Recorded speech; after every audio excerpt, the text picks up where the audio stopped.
acredito que a gente tem que aprender com os nossos erros e também com os nossos acertos.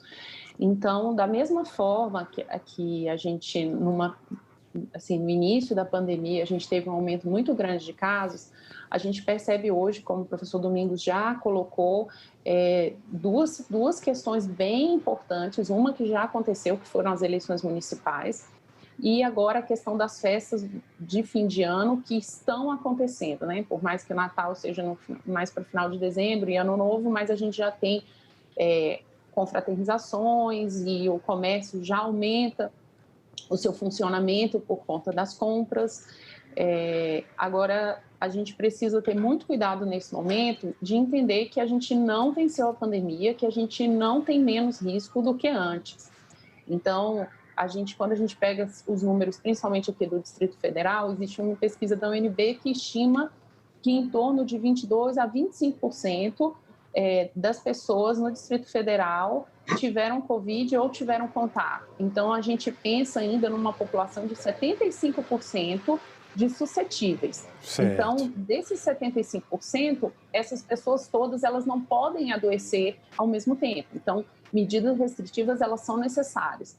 certo. O distanciamento social é diferente do lockdown. Então, assim, não é que a gente tenha a proposta agora fecha tudo. Fechar tudo é dependendo do número, se há um aumento muito grande na incidência.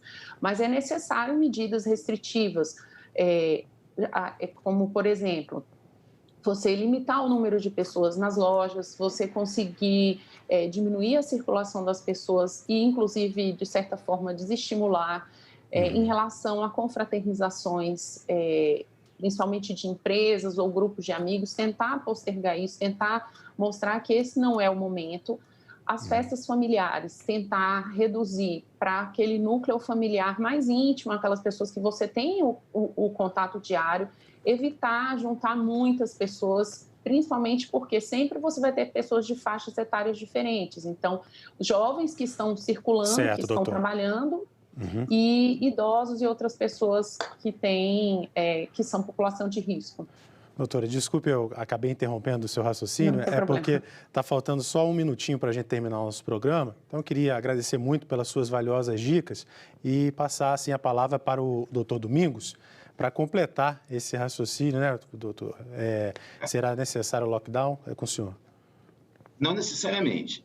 A primeira medida urgente que os municípios, os gestores municipais têm que tomar é aceitar o fato de que nós estamos correndo o risco da segunda onda e vir à população, conversar com a população. Isso nunca foi feito na história da pandemia brasileira. Tá? Conversar com a população sobre a gravidade.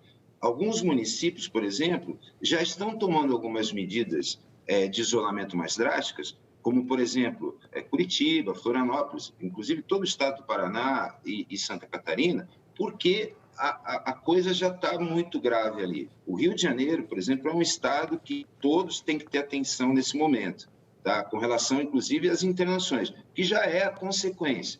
Por exemplo, uma proposta para evitar o lockdown, mas tem que ser feita imediatamente, é a ampliação do número de testes. Ampliação de número de testes, mas dentro do protocolo da OMS de fazer testagem, rastreamento de contatos e isolamento das pessoas que venham Certo. testar positivo. Isso nunca foi feito no Brasil e é um momento adequado de se começar a fazer de uma maneira exacerbada nos municípios. Isso Certo. pode reverter a cadeia de contágio.